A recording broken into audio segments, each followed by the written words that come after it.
Si Kinshasa n'accepte pas ou n'entend pas la voix de la raison, nous allons faire taire ces armes. Nous sommes en pleine guerre. À partir de 2021, l'agression de la coalition RDF M23 a plongé nos provinces dans un désastre humanitaire avec près de 7 millions de déplacés. Le pic a été atteint en janvier et février 2025 lorsque les villes de Goma et Bukavu ont été envahies par les forces de défense du Rwanda et les terroristes de l'AFC M23. Ces actes ne sont pas seulement une attaque contre la République, mais une offense à l'histoire et à la dignité de notre peuple. En ces moments difficiles, je vous appelle à la résilience et surtout à la résistance. Le 21 février 2025, le Conseil de sécurité a adopté à l'unanimité par sa résolution 2773 le retrait immédiat du M23 et de la RDF et de la fin de tout soutien rwandais. Ce Conseil pour leur engagement dans la négociation de cette résolution ces 2 dernières semaines. L'offensive du M23, soutenue par le Rwanda, doit cesser. La souveraineté et l'intégrité territoriale de la République démocratique du Congo doivent être respectées. Les forces rwandaises doivent se retirer sans délai du territoire congolais. Alors que l'application des dispositions de cette résolution se fait encore attendre, le 27 juin 2025, la République démocratique du Congo et le Rwanda ont signé à Washington un accord de paix. Accord qui prévoit le désengagement, le désarmement et l'intégration conditionnelle des groupes armés non étatiques au sein des forces armées et de la police nationale congolaise. Un mécanisme conjoint de coordination en matière de sécurité, ainsi qu'un dispositif sur le respect de l'intégrité territoriale de la République démocratique du Congo et l'arrêt des hostilités. Dans le même esprit, la République démocratique du Congo et l'AFC M23 ont signé à Doha, au Qatar, une déclaration de principe du 19 juillet 2025.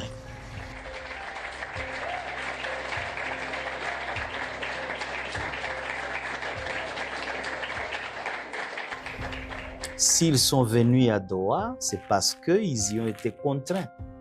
C'est parce que nous avons fait échouer l'option militaire à ce moment-là. Nous avons gagné la guerre. Le dernier rapport du groupe d'experts des Nations Unies sur la République démocratique du Congo met en évidence, de manière incontestable, le lien structurel unissant le M23 au Rwanda. Il y est également établi que le Rwanda maintient un soutien actif, militaire, logistique et opérationnel, à ce mouvement armé, ce qui alimente directement la poursuite des massacres, provoque des déplacements massifs et forcés de population et accentue la déstabilisation persistante de l'Est de la République démocratique du Congo.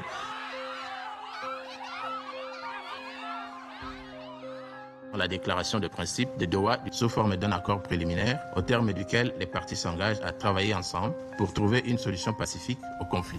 10 jours après ré-signature à l'ELO, parti Barotala comment mettre en œuvre Oyo et Salami, et puis à partir de ce moment-là, les parties vont se donner, je crois, 7 à 10 jours aussi, pour maintenant conclure un accord formel de paix.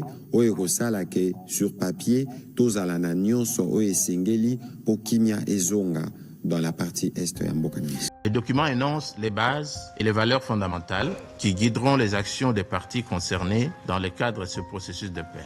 Il vise à établir un cadre pour les négociations futures et à définir les objectifs communs à atteindre pour la paix et la stabilité dans la région.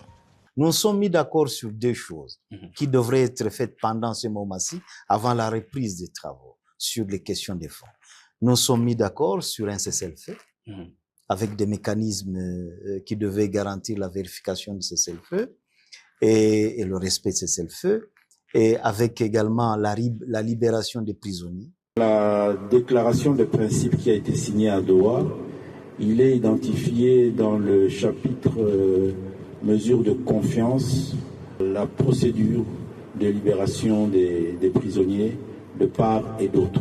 Avec la facilitation du CICR, du gouvernement congolais, de l'AFC M23 et de la MONUSCO, 1359 éléments des FARDC et de la PNC ont été transférés de Goma à Kinshasa.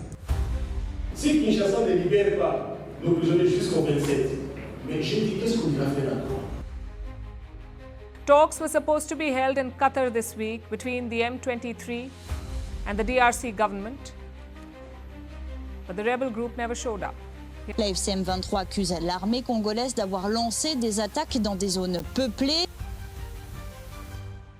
Vous accusez de votre côté Kinshasa, on l'a vu même dans la conférence de presse, de manœuvres offensives et surtout des mouvements massifs des troupes. Vous venez aussi de les dire tout à l'heure.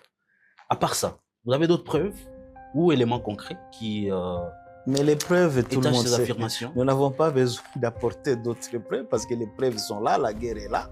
La population vit cette guerre-là. De son côté, l'armée congolaise évoque des violations intentionnelles de cessez-le-feu par le groupe armé qui compromettent les pourparlers de paix. Au cours du mois de juillet 2025, plus de 300 civils congolais ont été tués dans plusieurs localités du territoire de Rutshuru en province du Nord Kivu, à la suite d'attaques menées par la coalition AFC M23 en violation flagrante du cessez-le-feu. 2. Les informations recueillies par les services compétents, corroborées notamment par le Haut Commissariat des Nations Unies aux droits de l'homme, établissent que la majorité des victimes, parmi lesquelles figuraient de nombreuses femmes et enfants, étaient des civils sans défense, exécutés sommairement.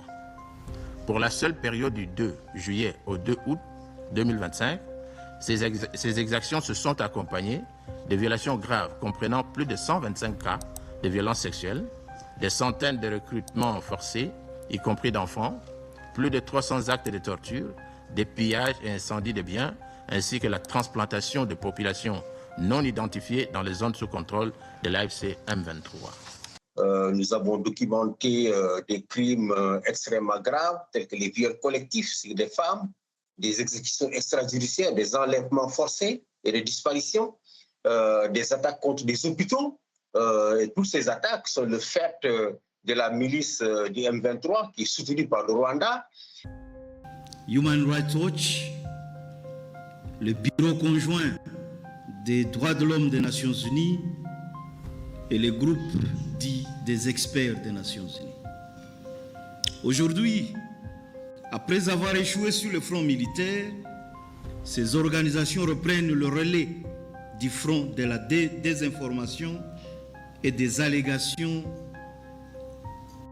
et totalement imaginaires et mensongères à travers des rapports sans fondement, non vérifiés, tendancieux. Face à ces preuves, la République démocratique du Congo demande au Conseil de renforcer sans délai le régime des sanctions en y inscrivant les commandants de l'AFC M23 et les responsables rwandais. De condamner la transplantation par l'AFC M23 de populations non identifiées sur le territoire congolais. En défendant sa propre résolution 2773, le Conseil protégera les civils, rétablira la crédibilité du processus de paix et imposera enfin la reddition des comptes. Depuis que nous avons commencé cette lutte, nous avons toujours dit que l'une des solutions aux problèmes que notre pays se trouve confronté, c'est le fédéralisme. C'est l'une des solutions. Il n'y a pas de menace de balkanisation aux États-Unis. Nous sommes rentrés dans la ville de Goma fin janvier. Nous avons pu installer 2 gouverneurs au niveau du Nord Kivu et du Sud Kivu. Nous avons installé la territoriale, le maire de la ville. Nous avons installé des bourgmestres et des administrateurs du territoire. Nos forces de défense et de sécurité